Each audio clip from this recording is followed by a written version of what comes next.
नमस्ते मित्रांनो, मागील भागात आपण समुपदेशकाची वैशिष्ट्य काय आहेत किंवा त्या कुठल्या प्रकारचं समुपदेशक असणं गरजेचं आहे, त्याने कोणकोणत्या गोष्टी करणं गरजेचं आहे, समुपदेशक म्हणून त्याला जर नाव लौकिक मिळवायचं असेल तर त्याने कोणकोणते प्रयत्न करणं गरजेचं आहे आणि म्हणून त्याच्याकडे कोणती विशेषता असणं गरजेचं आहे, हा भाग आपण थोडक्यात बघण्याचा प्रयत्न केला होता. आजच्या भागात आपण समुपदेशकाकडे जे काही कौशल्य असणं गरजेचं आहे, मग ते व्यावहारिक कौशल्य जे आहे किंवा त्या समुपदेशकाने कोणत्या प्रकारचे स्टँडर्ड्स ठेवणं गरजेचं आहे किंवा त्याच्यासाठी कोणकोणते इथिकल स्टँडर्ड्स महत्त्वाचे आहेत, तो भाग आज आपण सविस्तर टाकणार आहोत. मित्रांनो, एक लक्षात घ्या की समुपदेशक म्हणून त्याची जी काही वैशिष्ट्ये आहेत हे लक्षात घेणं अतिशय गरजेचं आहे. कारण तुम्ही एखाद्या व्यक्तीला त्याच्या समस्येतून बाहेर काढण्याचा दुवा म्हणून तुम्ही तिथे काम करत असतात आणि म्हणून आपल्यामध्ये सुद्धा अशी काही विशेषता असणं गरजेचं आहे की जेणेकरून त्या व्यक्तीलाही आपल्याशी रॅपो डेव्हलप करत असताना किंवा आपल्याशी हितगुज करत असताना कुठल्याही प्रकारचा भाव त्याच्या मनामध्ये येऊ नये. आणि म्हणून एक समुपदेशक या नात्याने तो एक चांगला श्रोता असणं अतिशय गरजेचं आहे. कारण समोरच्याचं ऐकून घेणे अतिशय महत्वाचं आहे. बऱ्याच वेळेला आपण काय करतो, न ऐकता लगेचच आपण सल्ला देतो किंवा एखाद्याला मार्गदर्शन लगेच करण्याचा आपण प्रयत्न करत असतो. परंतु काउन्सिलर म्हणून जेव्हा तुम्ही काम करता आहात तर त्या समस्याग्रस्त व्यक्तीला जे काही मांडायचं आहे, जे काही व्यक्त त्याला व्हायचं आहे, तर त्या अनुषंगाने त्याला त्याची बाजू मांडू द्या आणि मग मात्र आपण त्याला काय सोल्युशन द्यायचं आहे त्याचा प्रयत्न आपण करणार आहोत. पण मात्र सगळ्यात महत्त्वाचा जो आहे तो गुड लिसनर, म्हणजे लक्षपूर्वक आणि काळजीपूर्वक नुसतं ऐकणारा नको आहे. कारण हिअरिंग आणि लिसनिंग, हिअरिंग हे जे आहे स्किल नाहीये, पण लिसनिंग हे जे काय आहे स्किल आहे. आणि म्हणून प्रत्येक गोष्ट बारकाईने किंवा काळजीपूर्वक जर त्या व्यक्तीची ऐकून घेणारा असला आणि त्या अनुषंगाने त्याच्याशी कम्युनिकेशन करणारा असला तर तो एक उत्कृष्ट समुपदेशक होऊ शकतो असं म्हणायला हरकत नाहीये. दुसरा जो काही त्याचं कॅरेक्टरिस्टिक्स जे आहे की तो जरा थोडासा दयाळू पण असणं गरजेचं आहे किंवा त्याला आपण म्हणूया की समोरच्या बद्दल त्याला एक विशिष्ट प्रकारची काळजी असणं पण गरजेचं आणि तो जे काही सांगतो आहे ते समजून घेण्याची क्षमता सुद्धा त्यामध्ये असणं गरजेचं आहे.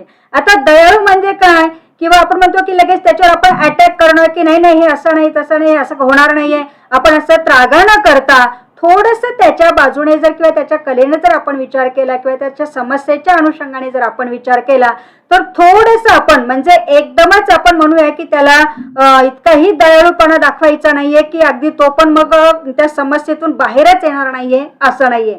पण मात्र थोडंसं त्याला असं जाणवू द्या, तुमच्याबद्दल असं फील त्याला येऊ देत की अरे हा आपलंच कोणीतरी आहे आणि आपल्याला निश्चितच बाहेर काढणार आहे. त्याच्यामध्ये जे अंडरस्टँडिंग जे आहे की समोरच्याला समजून घेण्याची क्षमता त्याच्यामध्ये असणं गरजेचं आहे. कारण काय होतं की तुम्ही कुठल्या क्षेत्रामध्ये काम करत आहात आणि त्या क्षेत्रामध्ये खरंच जर आपली पात्रता असेल तरच ती व्यक्ती तिथे योग्य वाटते. नाहीतर काय होतं आहे की बऱ्याच वेळेला नाईलाज असतो त्या क्षेत्रामध्ये कोणीतरी उतरलेला असतो किंवा अगदी काय म्हणू की त्याला परंपरेने त्या क्षेत्रामध्ये उतरलेला असतो, परंतु त्या क्षेत्राचं त्याला डीपली नॉलेज नसतं आणि म्हणून मग अशा काही बाबी ज्या घडत असतात. तर त्यासाठी जर तुम्ही खरोखर काउन्सिलर म्हणून जर तुम्हाला तुमचं नाव लौकिक जर मिळवायचं असेल किंवा मनापासून जर काम करायचं असेल तर तुमच्यामध्ये ह्या बाबी असणं गरजेचं आहे की तुम्ही समोरच्याला समजून घ्या. कारण त्याला त्याच्यातून बाहेर यायचं आहे, त्याच्या पुढे ती मोठी समस्या आहे, कदाचित तुम्हाला ती समस्या म्हणून वाटणार नाहीये पण त्याला मात्र ती समस्या आहे असं जाणवतं आहे आणि म्हणून त्याच्यामध्ये ते समोरच्याला समजून घेण्याची पात्रता असणं अतिशय गरजेचं आहे. त्याच पद्धतीने तो जे काही तुमच्याशी व्यक्त होत असेल, ज्या काही बाबी तुमच्याशी शेअर करत असेल तर त्यामध्ये गोपनीयता ठेवणं सुद्धा गरजेचं आहे. नाहीतर मग काय होतं की त्याने आपल्याला समोरच्याने एखादी गोष्ट सांगितली ना, आपण मग त्याचे आई वडील असतील किंवा मित्रपरिवार असतील किंवा आपले मित्रपरिवार वगैरे असतील, मग कुठेतरी हसत पद्धतीने किंवा थोडंसं आपण म्हणूया की वेगळा भाव समोर आणून जर त्याची आपण टिंगलटवाळी जर करणार असू तर मग त्याला उपयोग नाहीये. कारण तो कुठेतरी तुमच्याशी एक वेगळा समरस झालेला असतो आणि मला मात्र त्याच्यातून बाहेर काढेल अशी एक कुठेतरी भावना त्याची झालेली असते आणि म्हणून तो जे काही तुमच्याशी शेअर करणार आहे ते तुम्ही आणि त्याच्यामध्येच फक्त ठेवायचं आहे. आपण एक गुपित केव्हा बाहेर काढायचं की जेव्हा तो थोडासा त्याच्यातून स्वतःला मार्गस्थ करेल किंवा स्वतःला तो बाहेर काढण्याचा प्रयत्न करेल आणि मग मात्र त्या काही गोष्टी तुम्ही उघड करा. पण त्याची जी गोपनीयता जी आहे ते ठेवणं अतिशय गरजेचं आहे, कारण हा एक वेगळ्या विश्वासाचा भाग असतो. कारण कॉन्सिलर जो म्हणून जो काही जात असतो आणि जो काही व्यक्ती समस्याग्रस्त असतो यामध्ये एक विशिष्ट प्रकारचा बंध असतो आणि त्या बंधाला आपण तडा जाऊ द्यायचा नाहीये. आणि म्हणून जी काही त्याने तुमच्या गोष्टी शेअर केलेल्या असतील किंवा त्याने जे काही मांडलेलं असेल त्याचा आदर पण करा. आपण लगेचच त्याला रिॲक्ट होऊ नका, त्याचा आदर सुद्धा करा की अरे तू एवढं शेअर केलेलं आहे. त्याला थोडं एक शाबासकी पण द्या किंवा त्याच्या मनातला कॉन्फिडन्स त्याचा डेव्हलप करा की नाही तू एवढं मांडलेलं आहेस, हे पण खूप छान झालेलं आहे. कदाचित आपल्या त्या समस्येतून बाहेर पडायला एक मलाही दिशा मिळालेली आहे आणि मग मी तुला चांगल्या पद्धतीने मदतही करू शकतो आहे, अशी भावना कुठेतरी त्याच्यामध्ये येईल. असं एक वैशिष्ट्य समुपदेशकाचं आहे. दुसरं जे आहे की समोरच्याच्या भावनांचा आणि दृष्टिकोनाचा पण आदर करा. कारण एखाद्या गोष्टीकडे एखाद्या व्यक्तीचा बघण्याचा कल असेल किंवा दृष्टिकोन असेल तो वेगळा असेल. म्हणजे समस्याग्रस्त व्यक्तीकडे बघण्याचा कल हा घरातल्यांचा वेगळा असेल, आपला वेगळा असेल, बाहेरच्यांचा वेगळा असेल किंवा ते जी समस्या आहे त्या समस्येकडे बघण्याचा पण दृष्टिकोन वेगळा असेल किंवा समोर जी एखादी घटना घडत असेल, एखादी बाब तुमच्या समोर असेल त्याकडे बघण्याचा दृष्टिकोन सुद्धा काय आहे वेगळा असतो. आणि म्हणून या अनुषंगाने जर आपण विचार केला की त्याचा दृष्टिकोन काहीही असो, कदाचित त्याचं वय आणि तो जो काही दृष्टिकोन असेल त्याची कुठे सांगड सुद्धा बसणार नाही, कुठेतरी विसंगतता वाटते आहे. कधी कधी वय जास्त असेल आणि तुमची तो जो काही मांडतो आहे ते अगदी लहान मूल सुद्धा मांडू शकेल असं तुम्हाला कदाचित वाटण्याची शक्यता, म्हणजे बालिश सुद्धा वाटण्याची शक्यता आहे. पण मात्र तो जे काही मांडतो आहे त्याचा आदर करायचा आहे आणि आनंदाने त्याचा आपण काय करायचं आहे स्वीकार करायचा आहे. म्हणजे अशा भावना असणारा जो काही व्यक्ती आहे तर तो खरोखरच उत्कृष्ट काउन्सिलर म्हणून काय होऊ शकतो, पुढे नावलौकिक त्याचं होऊ शकतं आहे. त्याच पद्धतीने स्वतःतलं जे काही म्हणजे आपण म्हणूया की सेल्फ अवेअर म्हणजे स्वतःबद्दल तो जागरूक असणं सुद्धा अतिशय गरजेचं आहे. आणि आपल्या भावनांवर विशेष म्हणजे नियंत्रण ठेवता येणं अतिशय गरजेचं आहे. कारण आपण त्याच्या समस्येमध्ये ज्यावेळेला गुंतणार आहोत, कारण त्याच्याशी जोपर्यंत तुम्ही चांगल्या पद्धतीने संबंध डेव्हलप करत नाहीयेत, त्याची समस्या एक आपली समस्या म्हणून जोपर्यंत समजून घेत नाहीयेत तोपर्यंत तुम्हाला सुद्धा त्याला काही मार्ग दाखवणं कठीण होणार आहे.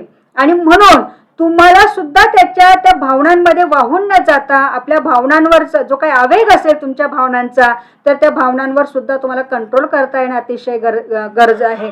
कारण तरच तुम्ही त्या स्ट्रेसफुल परिस्थितीतून बाहेर येऊ शकाल, नाहीतर अन्यथा त्या व्यक्तीला सुद्धा बाहेर आपण आणू शकू नाही किंवा आपणही कदाचित त्याचे तितकं गुंतले जाऊ की मग आपल्यालाच कोणाला तरी बाहेर काढणं सुद्धा कठीण होईल. अशी परिस्थिती मात्र आपण आणायची नाहीये. आणि म्हणून ॲज अ काउन्सिलर म्हणून त्या स्वतःही जागरूक असणं गरजेचं आहे, त्याने वेगवेगळ्या पद्धतीने विचार करणं गरजेचं आहे आणि भावनांवर सुद्धा नियंत्रण ठेवणं अतिशय गरजेचं. कारण स्वतःला बॅलन्स ठेवणं फार महत्वाचं आहे. बॅलन्स पर्सनॅलिटी म्हणून समुपदेशकाची ओळख असणं अतिशय गरजेचं आहे. कारण जोपर्यंत तुम्ही बॅलन्स पर्सनॅलिटी तुमची असणार नाही तोपर्यंत तुम्हाला ह्या बाबी लक्षात येणार नाहीत किंवा तुम्ही काउन्सिलिंग करत असताना तुम्हालाही त्याचा आनंद हा घेता येणार नाही. त्याच पद्धतीने एक एम्पॅथेटिक भाव जो आहे म्हणजे समोरच्याची जी समस्या आहे ती माझी समस्या आहे असं गृहीत धरून जेव्हा तुम्ही त्या समरसतेने त्याच्याशी जेव्हा कम्युनिकेट करत आहात किंवा त्याच्याशी डिलिंग करत आहात किंवा त्याला हँडलिंग करत आहात तर ते समजून घेण्याची क्षमता ॲज अ काउन्सिलर म्हणून त्याच्याकडे असणं अतिशय गरजेचं आहे. समोरच्याला भाजलं आहे आणि आपण त्याच्याशी थोडंसं बोलताना आपल्या चेहऱ्यावरचे भाव जर आपण थोडेसे वेगळे आणले की आणि त्याचं थोडंसं आपण म्हणूया विसंगतता थोडं एक गंभीरता जर आपल्या चेहऱ्यावर नसेल आणि एक वेगळंच वातावरण आपल्या चेहऱ्यावर जर असेल तर मग आपण ते समोरच्याला समजून घेऊ शकत नाही असं समोरच्याच्या पण लक्षात येतं. आणि म्हणून त्याला भाजलं आहे, जर मला जर भाजलं असतं तर माझी कशी अवस्था झाली असती असं जोपर्यंत तुम्ही व्यक्त होत नाही किंवा स्वतःला समजून घेत नाही तोपर्यंत समोरच्याच्या भावना तुम्हाला लक्षात येणार नाहीत. आणि म्हणून व्यक्तीला काय नेमकं जाणवतं आहे त्याची जाणीव ती माझ्या संवेदना ते त्याच्या संवेदना असं जेव्हा तुमच्या लक्षात येईल तेव्हाच ती क्षमता तुमच्यामध्ये निर्माण होईल. आणि म्हणून अशा पद्धतीने तुम्ही तो दृष्टिकोन ठेवणं एम्पॅथेटिक दृष्टिकोन ठेवणं अतिशय महत्त्वाचं आहे. तर तो एक चांगला काउन्सिलर म्हणून सुद्धा ओळखला जाऊ शकतो आहे. त्याच पद्धतीने नेहमी केव्हाही तुमच्या पुढे अशा प्रकारची समस्याग्रस्त व्यक्ती असेल किंवा असं तुम्हाला कोणी बोलवणी केली असेल किंवा तुम्हाला सडन कोणाचा अचानक कॉलही आला असेल किंवा तुम्हाला कळत अपेक्षितही नव्हतं, अशा सुद्धा घटनांना कदाचित सामोरं जावं लागत असेल, तर नेहमी तयार राहा. तिथे कारण सांगून तुम्हाला चालणार नाहीये की नाही माझं आता घरचे कामं आहेत किंवा माझं बाहेरचं ऑफिसचे कामं आहेत, मग मला आता मी त्याच्यावर अभ्यास केलेला नाहीये, मला आता जमणार नाहीये, असं काही कारण सांगून चालणार नाहीये. तर त्याची नेहमी अशी तयारी असणं गरजेचं आहे की येस मी लगेचच येतो आहे, समोरच्याला पण मोटिवेशन मिळतं आहे आणि त्या पद्धतीने त्याला त्याच्यातून बाहेर काढण्याच्या अनुषंगाने तुम्ही कुठेतरी एक कमिटेड आहात, म्हणजे एक बांधिलकी तुमची आहे, वचनबद्धता तुमची असणं अतिशय गरजेचं आहे. या छोट्या छोट्या गोष्टी ज्या आहेत ह्या खूप काही सांगून तुम्हाला जात असतात. म्हणजे जेव्हा तुम्ही एक स्वतःचं आत्मपरीक्षण कराल तेव्हा तुमच्या लक्षात येईल की मी काउन्सिलर होणार आहे आणि काउन्सिलर होण्याच्या अनुषंगाने माझ्यामध्ये कोणकोणत्या पात्रता असणं गरजेचं आहे, कोणकोणत्या क्षमता असणं गरजेचं आहे, मी कसं असणं गरजेचं आहे, माझ्यातली जी काही एक उर्मी आहे किंवा तत्परता जी आहे किंवा समोरच्या व्यक्तीला मदत करण्याची माझ्यामधली जी काही क्षमता आहे किंवा मला जे काही तळमळ वाटते आहे ती नेमकी काय आहे. जेव्हा तुम्ही थोडंसं आत्मपरीक्षण कराल तर तुमच्या पण काही गोष्टी लक्षात येतील आणि वेगवेगळी वैशिष्ट्य सुद्धा तुम्ही सांगू शकाल. पण ॲज अ काउन्सिलर म्हणून इतरांना मदत करण्यासाठी लगेचच जर तुम्ही धावून गेलात तर ते एक वेगळं वैशिष्ट्य जे आहे समुपदेशकाचं असणार आहे. त्याच पद्धतीने एक आपण म्हणूया की वैयक्तिक दृष्टिकोनातून जर विचार केला तर थोडंसं एक ओपननेस म्हणूया किंवा पर्सनल स्पेस आपण त्याला म्हणूया, थोडंसं आपण मोकळीकता असं म्हणूया की त्याचा सुद्धा आदर करणं अतिशय गरजेचं आहे. कारण समोरचा व्यक्ती जेव्हा खुलून तुमच्याशी एखादी गोष्ट व्यक्त करतो आहे किंवा चर्चा करतो आहे तर मात्र त्याचा सुद्धा आदर करणं अतिशय गरजेचं आहे. भले त्याच्यात काही तथ्य असेल किंवा नसेलही, पण मात्र तो खुलून कुठेतरी त्याचं दुःख विसरून किंवा कुठेतरी त्याची समस्या जी आहे ती बाजूला ठेवून अगदी व्यक्त करतो आहे, तर त्या बाबतीतला सुद्धा आदर करणं अतिशय महत्त्वाचं आहे. त्याच पद्धतीने मगाशीच आपण हे तत्व बघितलं होतं की तुमचं गोपनीयता टिकवून ठेवणं गरजेचं आहे. दोघातलं जे काही कम्युनिकेशन असेल, दोघातलं जे काही संभाषण असेल किंवा दोघांमध्ये जे काही तुमचं ठरलेलं असेल तर त्या गोष्टी मात्र अतिशय सांभाळून त्याच्याशी तुम्ही जर वागलात, त्याचं पालन जर तुम्ही केलं तर मात्र त्यालाही त्याच्यातून बाहेर येण्यासाठी मदत होते आहे आणि तुम्हालाही त्याचा फायदा होतो आहे. कारण तुम्ही एक गोष्ट एखाद्या व्यक्तीकडे जेव्हा सांगायला जाता त्याचा विपर्यास होत असतो. वेगवेगळे जण वेगवेगळ्या क्षमतेचे असल्यामुळे एखाद्या गोष्टीकडे बघण्याचा दृष्टिकोन प्रत्येकाचा वेगळा असल्यामुळे विचार करण्याची क्षमता सुद्धा प्रत्येकाची वेगळी आहे. तो कधी चांगल्या पद्धतीने विचार करू शकेल, अगदी निम्न स्तराचा पण विचार करू शकेल, कदाचित तो वेगवेगळे मार्ग सुद्धा त्याच्यातून काढू शकेल. पण मात्र आपण कोणाशी एखाद्या बाबीची चर्चा करत असताना हा पण एक विचार करायचा आहे की आपण कोणाशी चर्चा करतो आहोत, कोणत्या व्यक्तीसमोर आपण बोलतो आहोत आणि हे बोलणं योग्य आहे की अयोग्य आहे हे पण लक्षात ठेवणं गरजेचं आहे. आणि म्हणून जी समस्याग्रस्त व्यक्ती तुमच्या पुढे येत असते तर त्याने जे काही तुमच्याशी शेअर केले असेल तर ते मात्र तुम्ही तुमच्यात आणि त्याच्यामध्येच ठेवणं अतिशय गरजेचं आहे. तत्व समुपदेशकाने पाळणं अतिशय महत्त्वाचं आहे.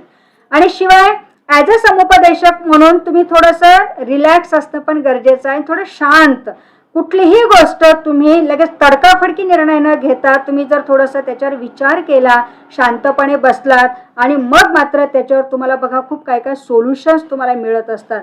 जोपर्यंत तुम्ही शांत वृत्तीने त्याचा विचार करत नाही तोपर्यंत तुम्हाला कुठल्याही समस्येचं सोल्युशन जे आहे ते सापडत नाही. आणि म्हणून आपण वेगवेगळ्या शास्त्रज्ञांचा सुद्धा जेव्हा विचार करतो तर वर्षानुवर्ष ते एखाद्या गोष्टीचा ध्यास घेतात आणि त्याच्यातून जे काही नाविन्य बाहेर येतं आहे तर त्याच्यासाठी त्यांना जो काही पेशन्स ठेवावा लागतो आहे किंवा ते ज्या पद्धतीने शांततेने विचार करत आहेत आणि त्याच्यातून एक फ्रुटफुल आउटपुट जे आहे ते सुद्धा बाहेर पडतं आहे हे आपण काही संशोधनातून बघतो आहोत. आणि म्हणून ती वृत्ती सुद्धा, कारण इथं सुद्धा हा रिसर्चर म्हणूनच काम करत असतो शेवटी, काउन्सिलर म्हणून जो असतो तो. आणि म्हणून त्याच्यात एक वैशिष्ट्य असणं गरजेचं आहे की ते जरासं रिलॅक्स आणि शांत असणं सुद्धा गरजेचं आहे. रिलॅक्स म्हणजे इतकं रिलॅक्स नाहीये की त्याने अगदी आजचं काम 4 दिवसावर ढकलावं असं नाहीये, पण थोडंसं त्याने एक स्वतःला वेगळ्या दृष्टीने हँडल करणं अतिशय गरजेचं आहे. ही अशा प्रकारची वेगवेगळी वैशिष्ट्ये जी आहेत ती समुपदेशकाची आहेत. अजूनही खूप काही वैशिष्ट्ये जी आहेत ती तुम्ही शोधू शकता आहात, कारण जोपर्यंत तुम्ही एक त्या म्हणूया आपण की त्या क्षेत्रामध्ये उतरत नाही आहात तोपर्यंत तुम्हालाही काही बाबी त्या लक्षात येणार नाही आहेत. आणि म्हणून तुम्ही सुद्धा एक स्वतःला थोडं आजमावून बघा की मीच आज काउन्सिलर झालेलो आहे असं थोडंसं म्हणजे डोळ्यापुढे आणा आणि मग स्वतःला इमॅजिन करा आणि मग माझ्या समोर एक समस्या, मग माझ्या घरातलाच माझं जे काही कोणी कुटुंबातली व्यक्ती असेल, लहान असेल मोठी असेल, ती डोळ्यासमोर ठेवली किंवा मला स्वतःला सुद्धा डोळ्यासमोर ठेवून जर मला अशा प्रकारची समस्या आली तर मी काय करेल असं जेव्हा तुम्ही विचार कराल तर मला कशी कोणी मदत करावी, कारण आपण इतरांकडनं खूप काही अपेक्षा करत असतो, त्याने मला असं केलं पाहिजे किंवा त्याने अशा पद्धतीने माझ्याशी वर्तन केलं पाहिजे आहे असं आपल्याला खूप काही वाटत असतं. म्हणून स्वतःलाच एक समस्याग्रस्त व्यक्ती म्हणून इमॅजिन करा आणि एखादी समस्या तुम्हाला जी काही अनुभवली असेल तुम्ही किंवा अनुभवत असाल तर ती समस्या ती डोळ्यापुढे ठेवा आणि तिच्यावर कॉन्सन्ट्रेट करा आणि काउन्सिलर म्हणून मला कोणकोणत्या प्रकारच्या मदतीची अपेक्षा आहे असा विचार करा. तुम्हाला त्याच्यातून वेगवेगळी वैशिष्ट्य सुद्धा लक्षात येतील की खरोखर काउन्सिलर असा असला तर निश्चितच व्यक्तीला बाहेर येण्यासाठी किती मदत होते आहे किंवा त्याला किती सुलभ वाटतं आहे, किती आनंद वाटतो आहे हे सुद्धा तुमच्या लक्षामध्ये येणार आहे.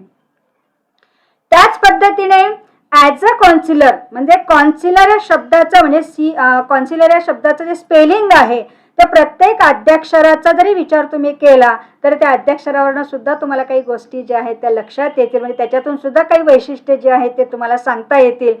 सी फॉर केअरिंग आहे, कमिटेड आहे, कॉन्फिडेन्शियलिटी आहे. याच्यात तुम्ही सी वरनं कुठलेही म्हणजे स्पेलिंग जे आहेत जे आपण म्हणूया की जे ऑथेंटिक आहेत किंवा ज्याला अर्थ आहे काहीतरी, तर असे शब्द सुद्धा तुम्ही त्याची एक वेगळी लिस्ट सुद्धा तुम्ही तयार करू शकता. तुम्ही सीचा अर्थ असाच घ्या असं नाहीये, तुम्ही वेगळ्या अँगलने सुद्धा त्याचा विचार करू शकता. त्याचा अर्थ की काउन्सिलर कसा असणं गरजेचं आहे की तो समोरच्याची काळजी घेणारा असणं गरजेचं आहे किंवा त्याच्यामध्ये एक विशिष्ट प्रकारची बांधिलकी असणं गरजेचं आहे, वचनबद्धता असणं गरजेचं आहे. ओ फॉर ऑप्टिमिस्टिक असेल किंवा ओपन माइंडेड असेल.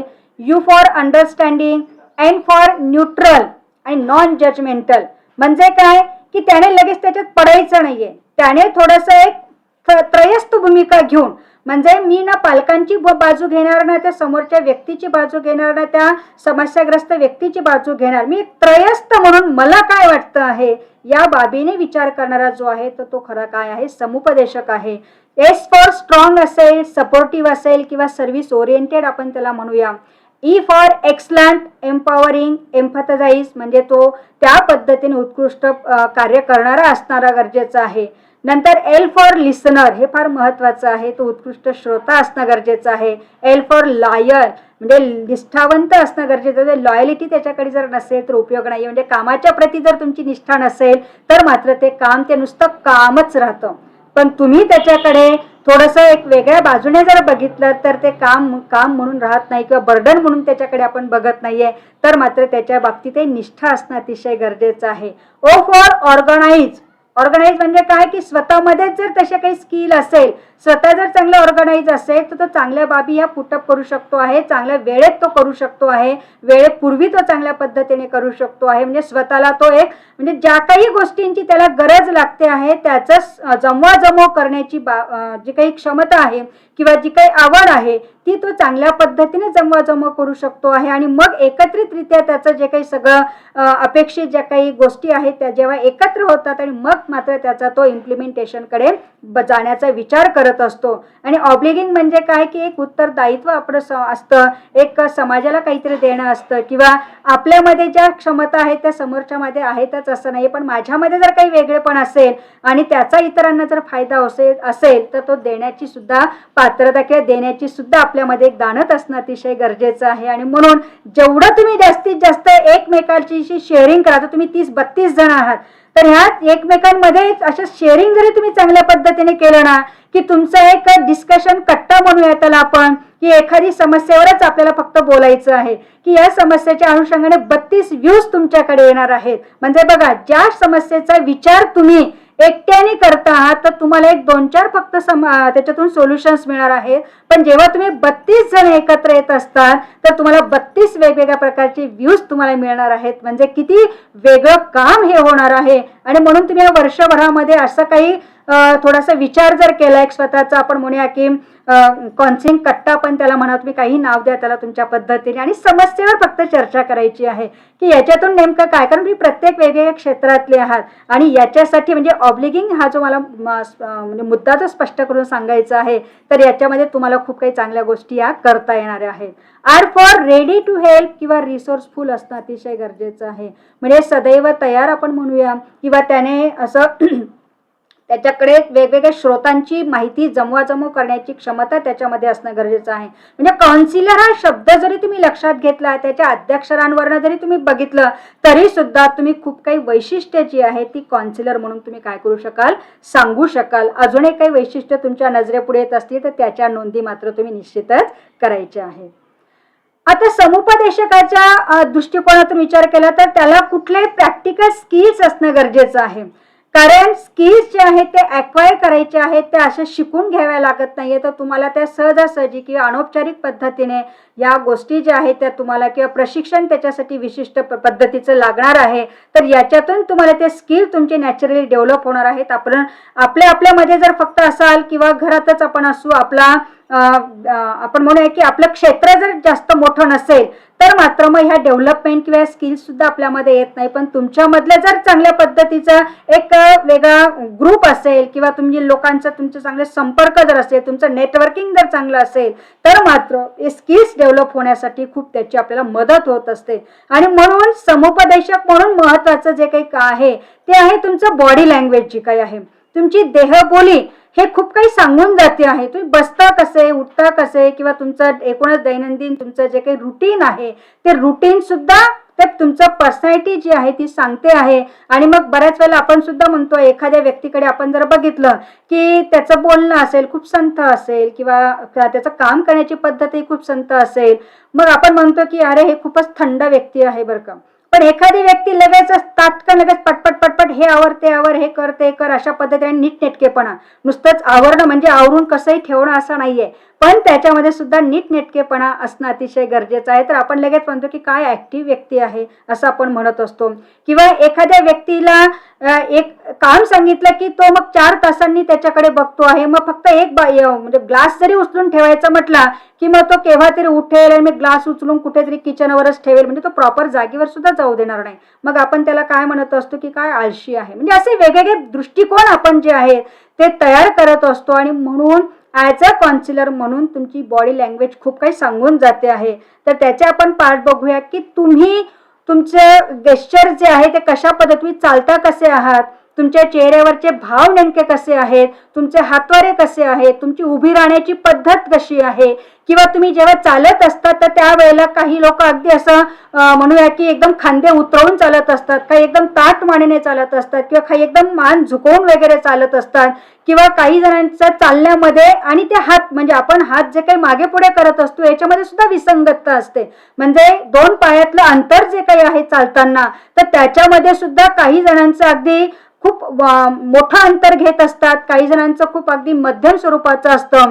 आणि अशा याच्याने सुद्धा तुमची पर्सनॅलिटी जी आहे ती काही खूप काही सांगून जाते. म्हणून हे पण कौशल्य असणं गरजेचं आहे की ज्या वेळेला तुम्ही त्या व्यक्तीच्या समोर येत असतात तर त्या व्यक्तीला वाटलंच पाहिजे की मला याच्यातून आता काहीतरी मार्गक्रमण होणार आहे आणि मला माझी समस्येतून मला बाहेर काढण्यासाठी व्यक्ती काहीतरी उपयोगाची आहे.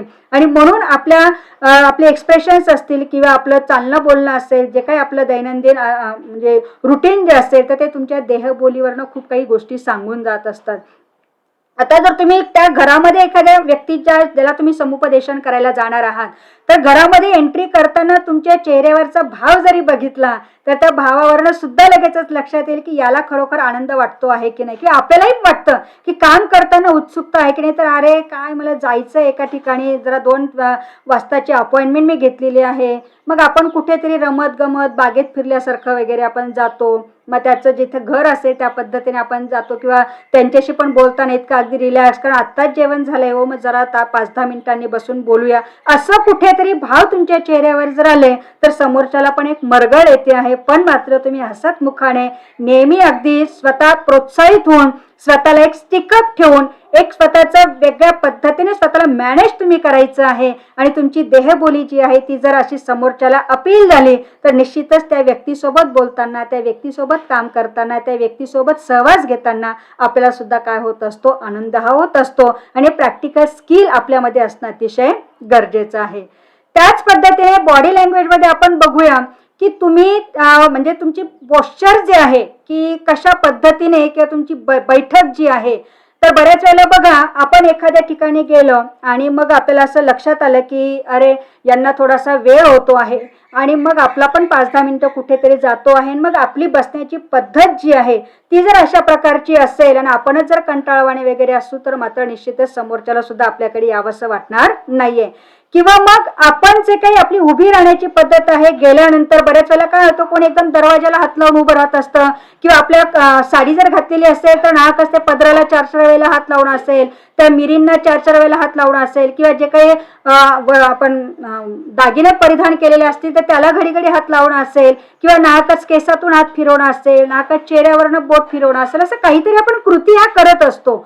परंतु हे सुद्धा लक्षात घेणं गरजेचं आहे की तुम्ही ज्या व्यक्तीला ॲज अ काउन्सिलिंग करण्यासाठी म्हणून काउन्सिलर म्हणून जात असता तर तुमची देहबोली सुद्धा कशी असणं गरजेचं आहे याच्यावर सुद्धा तुम्ही बऱ्याचशा गोष्टी शोधू शकता की तुमच्या पायातलं अंतर सुद्धा काय सांगतं आहे, तुमच्या हातातलं अंतर सुद्धा काय सांगतं आहे, तुम्ही जे हातवारे करत आहात ना ते हातवारे सुद्धा करत असताना ते व्यक्तीची पर्सनॅलिटी नेमकी काय आहे तुमच्या लक्षात येत आहे. म्हणजे खूप काही बाबी याच्यातून तुम्हाला शोधता येणार आहेत आणि प्रॅक्टिकल स्किल प्रत्येकाने अवगत करणं अतिशय गरजेचं आहे की तुमची बॉडी लँग्वेज जी आहे ती कशी असणं गरजेचं आहे हे आपण ठरवायचं आहे आणि मग समोरच्याला सुद्धा आपल्यासोबत वावरत असताना जो काही आनंद घ्यायचा असतो तो आनंद जर मिळत नसेल तर मात्र आपण काउन्सिलर म्हणून कुठेतरी फेल ठरतो आणि मग त्यांनाच कधी कधी सांगावं लागतं की सर आता महिनाभर झालेला आहे, मला असं वाटतं तो काही आता त्या समस्येतून बाहेर येत नाही, आपण उद्यापासून नाही आला तरी चालेल, असं आपल्याला कोणी म्हटलं तर वाईट वाटतं. आणि म्हणून आपल्याकडे अशा काही गोष्टी की समोरच्याला ते आपण रोज यावंच, रोज म्हणजे तुम्ही काही वर्षभर त्याला ट्रीटमेंट नाही आपण म्हणू शकत आहे, पण जो काही कालावधी तुम्ही नेमून दिलेला आहे किंवा जो काही कालावधी तुम्ही निश्चित केलेला आहे त्या कालावधीसाठी सुद्धा त्याने रोज तुमची वाट बघणं अतिशय गरजेचं आहे. असं गेस्चर तुमच्याकडे असणं महत्वाचं आणि म्हणून हे प्रॅक्टिकल स्किलमध्ये आपण त्याला मोडत असतो. पुढचं जे आहे पुन्हा ऍक्टिव्ह लिसनिंग आहे. प्रश्न विचारण्याची पण एक विशिष्ट प्रकारची शैली असते. मग प्रश्न तुम्ही ज्या वेळेला समोरच्याला विचारत असतात मग ते ओपन माइंडेड असतील किंवा क्लोज माइंडेड असतील, क्रिएटिव्ह क्वेश्चन्स असतील, हे अशा प्रकारचे प्रश्न प्रकार जे आहेत हे प्रश्न प्रकार सुद्धा तुम्हाला म्हणजे त्या व्यक्तीच्या समस्येला किंवा त्या व्यक्तीला समस्येतून बाहेर काढण्यासाठी हे स्किल पण अतिशय महत्त्वाचं आहे. आपल्या प्रश्नांमध्ये पण संदिग्धता नको आहे, जे एकच अर्थ त्याच्यातून निघेल अशा प्रकारचा प्रश्न विचारणं गरजेचं आहे. नाहीतर आपला प्रश्न असा असेल की त्याच्यातून 10 अर्थ निघतील असं जर असेल तर समोरच्याच्या मनामध्ये निश्चितच गोंधळ निर्माण होतो आहे आणि म्हणून प्रश्न विचारणं हे सुद्धा एक विशिष्ट प्रकारचं स्किल आहे. त्याला सुद्धा कुठे जोर द्यायचा आहे, कुठे आपल्या बोलीतला लय जो आहे तो कमी करायचा आहे किंवा कुठल्या शब्दावर तुम्हाला भर द्यायचा आहे, कुठला शब्द तुम्हाला सौम्य उच्चारायचा आहे आणि त्या अनुषंगाने तुमचं गेस्चर जे आहे ते प्रश्न विचारताना हे सुद्धा कसं असणं अपेक्षित आहे हे सुद्धा एक व्यावहारिक कौशल्यामध्ये येत आहे. त्याच पद्धतीने समोरच्याला आपलं सांगणं जर लक्षात येत नसेल तर तुम्ही वेगळ्या शब्दात किंवा त्याला पर्यायी शब्द जे काही आहेत ते सुद्धा तुमच्याकडे असणं अतिशय गरजेचं आहे. बऱ्याच वेळेला काही शब्द जे आहेत आपण जे उच्चारतो आहोत त्याचा समोरच्याला माहिती असतात परंतु तो शब्द त्याने कधी ऐकलेला नसतो आणि म्हणून त्याला जर एखादी गोष्ट समजली नाही तर आपण सुद्धा त्याचं वेगळ्या शब्दामध्ये त्याला भाषांतर करून सुद्धा सांगण्याचं आपल्याकडे कौशल्य असणं गरजेचं आहे. मग मराठी असेल, हिंदी असेल, इंग्रजी असेल याही भाषांचा तुम्ही वापर करू शकता आहात किंवा त्या शब्दांना वेगवेगळे पर्यायी शब्द काय आहेत याचा सुद्धा जर तुम्ही विचार केला तर निश्चितच तुमच्या सुद्धा या गोष्टी लक्षात येतील. पुढचं जे आहे की तुम्ही ज्यावेळी समोरच्याशी कम्युनिकेट करत असता तर त्यावेळेला तुमच्या आवाजाचा जो काही टोन आहे तर तो टोन मॅनेज सुद्धा तुम्हाला करता आला पाहिजे. भले राग येतो बऱ्याच वेळेला, आपण म्हणत नाहीये की समस्याग्रस्त व्यक्ती समोर ज्यावेळेस बसताना तुम्ही खूप काही गोष्टी त्याच्या पुढे मांडत असतात आणि तो जेव्हा तुम्हाला कोऑपअप करत नाही तर नॅचरल राग आहे तो कारण व्यक्ती आहे. विशिष्ट प्रकारच्या कालावधीनंतर एक म्हणजे आपल्याला सुद्धा आपली मर्यादा जी आहे ती म्हणजे आपण म्हणूया की ती प्रत्येकाला असते आणि त्या मर्यादेच्या पलीकडे कोणी जर गेलं तर मग नॅचरली राग येणं असेल किंवा थोडंसं चिडचिडपणा येत असेल किंवा कुठेतरी नको हे सोडून द्यावं असं वाटत असेल.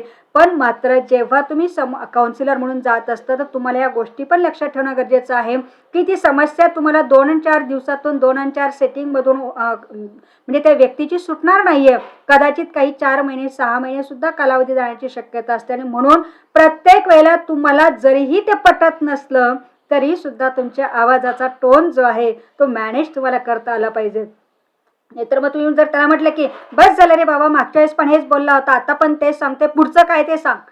पण त्याला जर तुम्ही म्हटलं की ठीक आहे, तू मागे पण बोलला होता, कदाचित तुला ती समस्या लक्षात आली नसेल, तू आजही ते मांडतो आहे, बरं मांड, तुला काय मांडायचं आहे ते. म्हणजे अशा पद्धतीने तुम्ही जेव्हा त्या टोनचं जेव्हा मॅनेजमेंट कराल तर तेव्हा हे स्किल जे आहे ते अतिशय आपल्याला फायदेशीर ठरतं आहे. आणि मग बऱ्याच वेळेला असं पण होतं बरं का की या अशा प्रकारच्या सौम्य भाषेचा जेव्हा तुम्ही वापर करत असतात तर त्यावेळेला समोरच्यालाही वाटतं की अरे आपण आता खूप त्रास देत आहोत, आपणही ते कमी करणं गरजेचं आहे आणि आपणही स्वतःहून काहीतरी शिकणं गरजेचं आहे. हे पण एक वेगळा इम्पॅक्ट त्या समोरच्यावर येऊ शकतो आहे. म्हणून हे पण एक उत्कृष्ट म्हणजे हे कौशल्य या समुपदेशकाकडे असणं अतिशय गरजेचं आहे. त्याच पद्धतीने तुम्ही ज्या काही बाबी त्याच्याशी डील करता आहात किंवा जे काही तुम्ही वेगवेगळे प्रयोग त्याच्यावर करून बघता आहात तर वेगवेगळ्या गोष्टींच्या नोंदी ठेवणं अतिशय गरजेचं आहे. कारण तुम्ही कोणत्या बाबी तिथे अप्लाय केलेल्या आहेत, कोणकोणते तुम्ही पर्याय तिथे वापरून बघितलेले आहेत याचा जर थोडासा विचार केला तर जोपर्यंत तुम्हाला हे फार महत्त्वाचं स्किल आहे नोटिंग ठेवणं. नाहीतर काय होतं की आपल्याला माहिती आहे आपली मेमरी, शॉर्ट मेमरी जी काही आहे तो काही क्षणापुरता तुम्हाला ते माहिती ती लक्षात राहते, तेवढं पुरतं तेवढं काम करताना, पण अजून ते 4 दिवसांनी जर तुम्हाला विचारलं तर तुम्हाला सांगता येणार नाही. आणि म्हणून त्या वेळेच्या नोंदी मात्र तुम्ही ठेवत चला. मग त्या तुम्ही रायटिंगमध्ये असतील किंवा तुमच्याकडे डिव्हाइस असेल तर तुम्ही त्याचं रेकॉर्डिंग करू शकतात किंवा तुम्हाला असं वाटलं की नाही मला याचं शूटिंग करून ठेवायचं आहे तर तुम्ही त्याचं शूटिंगसुद्धा हे करून ठेवाल. पण लक्षात घ्या समोरच्याला असं वाटता कामा नये की हे माझ्या कृती ज्या आहेत त्या नोंदवत आहेत किंवा त्याचं रेकॉर्डिंग करतायत असं त्याला वाटता कामा नये. तर एक योग्य पद्धत त्याच्यासाठी वापरायची आहे आणि मग तुम्हाला त्याचे बारकावे जे आहेत ते लक्षात येतील की अरे मी असा पर्याय ज्यावेळेस वापरला होता तर त्याचं मला अशा पद्धतीने उत्तर आलेलं होतं, पण मी जर असं वापरलं तर म्हणजे आपला सुद्धा पर्याय घेताना किंवा निवडताना शोधताना या नोंदींचा खूप काय होत असतो, फायदा हा होत असतो. शिवाय तुम्हाला ते समराईज पण करता आलं पाहिजे. जे काही तुम्ही ओव्हरऑल त्याच्याशी डील केलेलं आहे, तुम्ही तासभर त्याच्यापुढे बसलेला आहात आणि तासभर बसल्यानंतर तुम्ही ज्या ज्या काही कृती त्याच्यावर अप्लाय केलेल्या आहात तर त्या अप्लाय केलेल्या बाबींचं योग्य पद्धतीने ऑब्झर्वेशन करून तुम्हाला त्याचं सारांश रूपी सुद्धा लिहिता येणं अतिशय गरजेचं आहे. आपल्याला म्हणजे शाळेत महाविद्यालयामध्ये होतं की 1/3 सारांश लिहा, तुम्हाला जे काही समजलं त्या पद्धतीने. तर असाच सारांश जो आहे सारांश रूपी मांडणी तुम्हाला करता येणं गरजेचं आहे खूप. कारण याच्यात पाल्हाळ उपयोगाचा नाहीये. हे जे काउन्सिलिंग तुम्ही करणार आहात तर इथे एखादी समस्येचं जे आहे तर तुम्ही टू द पॉइंट आणि निबंधासारखं लिहायचं नाही. तुम्ही ज्या काही नोटिंग घेणार आहात त्या अगदी ओळीच्या ओळी लिहायच्या नाही आहेत. त्याला विशिष्ट प्रकारचे डॉट द्या, त्याला सिम्बॉल वगैरे द्या, त्याला पॉईंटमध्ये कन्वर्ट करा आणि एक एक मुद्दा एकेका ओळीच्या किंवा मुद्द्याच्या खाली तुम्ही नोट डाऊन करा. सलग असं अगदी ग्रंथासारखं लिहित बसायचं नाहीये. तुम्ही ज्यावेळेस टू द पॉइंट करणार तर तुम्हाला सुद्धा समराईज करताना त्याचा बेनिफिट हा मिळणार आहे. म्हणजे हे पण अतिशय महत्त्वाचं कौशल्य आहे आणि सगळ्यात महत्त्वाचं म्हणजे होमवर्क पण करायचं आहे. कारण तुम्ही आज ज्या बाबी किंवा जी समस्या हाताळण्याचा प्रयत्न केलेला आहे ती समस्या हाताळत असताना तुम्हाला सुद्धा काय अडचणी आल्या, तुमच्या मनात सुद्धा काय वेगळ्या शंका निर्माण झाल्या किंवा तुमच्या पुढे सुद्धा असे काय प्रश्न समोर आलेले आहेत किंवा हाताळत असताना तुमच्या मनाची अवस्था नेमकी काय झालेली आहे हे सुद्धा नोंदवून ठेवणं आणि त्या अनुषंगाने पुढे ज्यावेळेस मी त्याच्याशी समोर येईल तर या बाबी मला कशा टाळता येतील आणि अधिक चांगल्या रिसोर्सेसचा वापर करून मी अधिक चांगली माहिती कशी जमा करेल हा होमवर्क ॲज अ काउन्सिलर म्हणून करणं अतिशय गरजेचं हे अतिशय महत्त्वाचं आहे. कारण तुम्हाला ती समस्या तिथे झाली ती समजा यदा कदाचित जरी ती लवकर सॉल्व्ह झाली तर तिथे सोडून द्यायची नसते आहे. तर त्याच्या ह्या बारीक नोटिंग ठेवून तुम्ही मात्र त्याच्यावर स्वतःची एक टिप्पणी तयार करायची आहे आणि त्याच्यावर एक होमवर्क पण करायचं आहे की अशा पद्धतीची केस माझ्याकडे आली होती, अशा प्रकारचे तिचे प्रश्न होते, या प्रश्नांच्या अनुषंगाने अशा मी त्याला ट्रीटमेंट दिलेली आहे. ट्रीटमेंट नंतर मी त्याच्याशी अशा पद्धतीने डिलिंग केल्यानंतर त्याचा मला अशा प्रकारचा रिस्पॉन्स आलेला आहे. या रिस्पॉन्स नंतर सुद्धा मला काही अडचणी आलेल्या आहेत आणि त्या अडचणींवर उपाय म्हणून मी सुद्धा काही मार्ग शोधलेले आहेत आणि या शोधलेले मार्ग जेव्हा मी त्याच्यावर अप्लाय केले तर त्याच्यातून सुद्धा एक वेगळं सोल्युशन मला मिळालेलं आहे किंवा एक चांगलं त्याच्यातून मार्ग मला मिळालेला आहे. हे सुद्धा आपण होमवर्कमध्ये ठेवणं अतिशय गरजेचं आहे, कारण होमवर्क फार महत्त्वाचं आहे. नुसतंच आपण काम करायला बाहेर पडत असतो, पण मात्र त्याचा फॉलोअप जे ठेवणं आहे तो फॉलोअप ॲज अ होमवर्क म्हणून तुम्हाला काय करायचं आहे, ठेवायचं आहे. हे प्रॅक्टिकल स्किल्स जे आहे ते आपल्याकडे असणं अतिशय गरजेचं आहे. मग समुपदेशक म्हणून तुमच्याकडे जे काही इथिकल स्टँडर्ड्स जे आहेत ते नेमके काय असणं गरजेचं आहे, की पुन्हा एम्पॅथी आहे म्हणजे समानानुभूती, की समोरच्याची समस्या जी आहे ती आपली समस्या मानून जी आहे ते आपण करायचं आहे. कारण ह्या नैतिक मानकं जी आहेत याच्यामध्ये साधारणतः की तुम्ही जे समुपदेशन करत आहात ते मार्ग योग्य आहेत का, की तुम्ही ढोबळमानाने काहीतरी त्याच्यावर प्रयोग करायचे म्हणून करता आहात, ते जे काही मार्ग आहेत त्याला काहीतरी आधार आहे का, त्याला काहीतरी पुष्टी ते देण्यासारखं काही आहे का, त्याचे वेगवेगळे दाखले आहेत का, किंवा कायद्यामध्ये ते बरोबर बसतं आहे की नाही. म्हणून हे असे सुद्धा जी काही आहेत स्टँडर्ड्स जी आहेत ती इथिकल स्टँडर्ड्स त्याला म्हणतात. तर हे सुद्धा असणं अतिशय गरजेचं आणि त्या अँगलनेच जेव्हा तो व्यक्ती काम करत असतो तर तो खरोखर तो एक नैतिक समुपदेशक आहे असं आपण त्याला म्हणू शकतो आहे. आणि म्हणून त्याच्याकडे ती समानुभूती असेल किंवा मनापासून काम करण्याची त्याची तयारी असेल, सिन्सिअरिटी आपण त्याला म्हणूया. त्याच पद्धतीने व्यक्तीला समोरच्याला डिलिंग करत असताना एक सचोटी असणं अतिशय महत्त्वाचं आहे, की कारण शेवटी तो कितीही आपल्याला त्रासदायक असेल किंवा कितीही त्या गंभीर याच्यात तो समोरचा व्यक्ती अडकलेला असेल तरीसुद्धा आपण प्रयत्न न सोडता त्याला त्याच्यातून बाहेरच कसं आणता येईल हा एक वेगळा प्रयत्न आपल्याला करावा लागतो आहे. म्हणून आपल्यामध्ये तेवढी सचोटी असणं अतिशय गरजेचं आहे.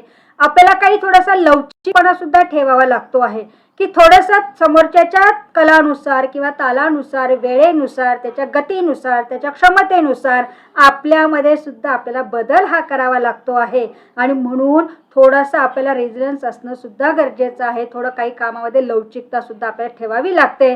ताठरपणा प्रत्येक वेळेला आपल्याला उपयोगात येत नाही. कुठेतरी आपल्याला नमतं हे घ्यावं लागतं आहे, किंवा आपला वेळ जरी जातो आहे असं जरी आपल्याला वाटत असलं तरी सुद्धा आपल्याला ह्या गोष्टी पाळणं अतिशय महत्त्वाचं आहे. सगळ्यात महत्त्वाचा भाग म्हणजे समोरच्याबद्दल आदर असेल किंवा त्याच्याबद्दल ह्युमिलिटी आपण म्हणूया, म्हणजे नम्रता ठेवणं सुद्धा अतिशय महत्त्वाचं आहे. हे स्टँडर्ड्स जे आहे हे समुपदेशकाची आहेत आणि ती आपण पाळणं अतिशय गरजेचं आहे. त्याच पद्धतीने समोरच्या व्यक्तीला हँडल करण्यासाठी आपल्याकडे तेवढी कॉम्पिटन्सीज असणे गरजेचे आहेत, त्या क्षमता तुमच्यामध्ये असणं गरजेचं आहे.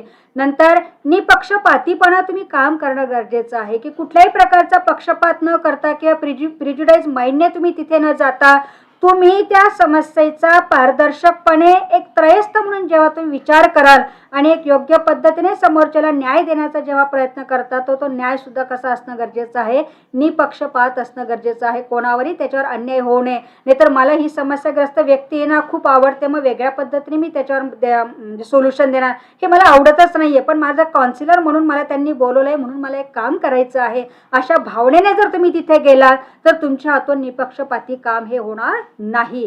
त्याच पद्धतीने तुमच्यामध्ये विवेक असणं सुद्धा अतिशय महत्त्वाचं आहे, विजडम.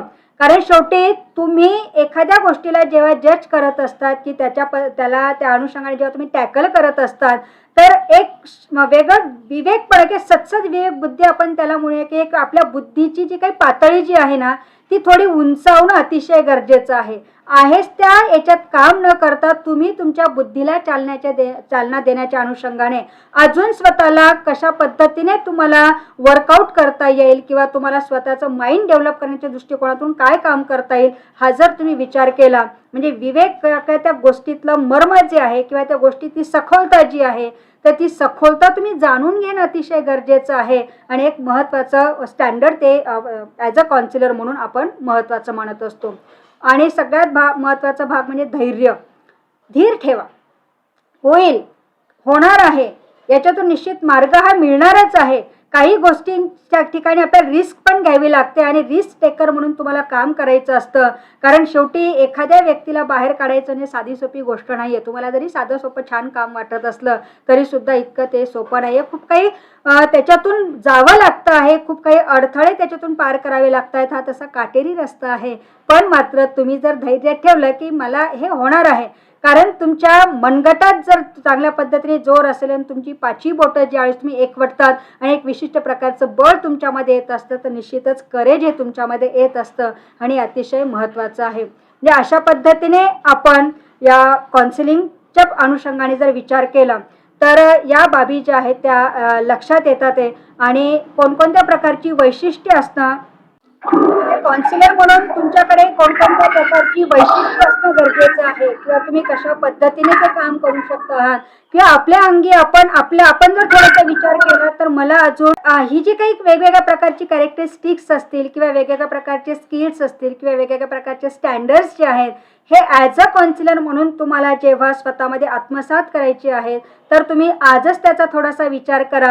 तुमचं सगळं आटोपून झालं, काम वगैरे झालं, जेवण वगैरे झालं, तुमचं एक आपण म्हणूया की विश्राम वगैरे झाला की स्वतःला फक्त आरशासमोर तुम्ही आणा आणि आणल्यानंतर माझा चेहरा नेमका काय सांगतो आहे, माझी देहबोली काय सांगते आहे किंवा माझ्या मनातले विचार मला काय सांगतात आहे आणि मला काउन्सिलर म्हणून जेव्हा बाहेर पडायचं आहे तर मी कशा पद्धतीने रिॲक्ट होणं गरजेचं आहे किंवा माझी पर्सनॅलिटी कशा पद्धतीने असणं गरजेचं आहे. हा थोडासा एक 5-10 मिनटं जर तुम्ही आज तुमच्यासाठी जर दिला तर मला वाटतं खूप काही वैशिष्ट्य तुम्ही त्याच्यातून शोधू शकाल आणि त्याच्या लगेच नोंदी ठेवा की मला हे जाणवलंय बरं का. आणि कोणत्याही गोष्टी करा, कुठेही जा, कोणतंही काम तुम्ही हाताळा, ते हाताळत असताना एक छोटीशी डायरी आणि पेन तुमच्याकडे नेहमी तुमच्या पर्समध्ये असणं, तुमच्या बॅगमध्ये असणं गरजेचं आहे किंवा खिशात असणं अतिशय गरजेचं आहे की वेळोवेळी त्या नोटिंग तुम्ही घेत चला. खूप काही फायदा हा होत असतो. कारण तुम्हाला एक छोटीशी बाब म्हणून सुद्धा एखादी मोठी समस्या सोडवण्यासाठी सुद्धा तिचा खूप मोठा फायदा होऊ शकतो आहे. आणि म्हणून नोटिंग हे नेहमी करत चला. बाहेर तुम्ही काहीही बघा, कुठेही जा, भाजी घ्यायला जाणार असाल, किराणा घ्यायला जाणार असाल, घरात तुम्ही एखादी सिरियल बघत असाल, एखाद्याशी बोलत असाल तरी सुद्धा एक ऑब्झर्वेशन जे आहे ते तुमचं पॉवरफुल ठेवा. त्याच्यातून पण सुद्धा खूप काही शिकण्यासारखं आहे. आणि मला नेमकं कसं घडायचं आहे, मला नेमकं कसं पुढे यायचं आहे ॲज अ काउन्सिलर म्हणून हा विचार तुम्ही जर मनामध्ये थोडा आणला आणि एक 10-15 मिनटं तुम्ही थोडा आरशासमोर उभं राहून विचार जर केला तर खूप काही चांगल्या गोष्टी ज्या आहेत त्या तुम्हाला याच्यातून स्पष्ट होतील. नुसतंच त्या लेक्चरच्या माध्यमातूनच तुम्हाला काही गोष्टी लक्षात येतील असं नाही, तुम्ही सुद्धा खूप काही गोष्टी शोधू शकाल. आणि तुम्ही जर त्या शोधला तर निश्चितच मला असं वाटतं त्याचा फायदा हा तुम्हाला अधिक होणार आहे असं मला वाटतं आहे. अशा रीतीने आजच्या भागात आपण समुपदेशकाची वैशिष्ट्ये नेमकी काय आहेत त्यावर दृष्टिक्षेप टाकला.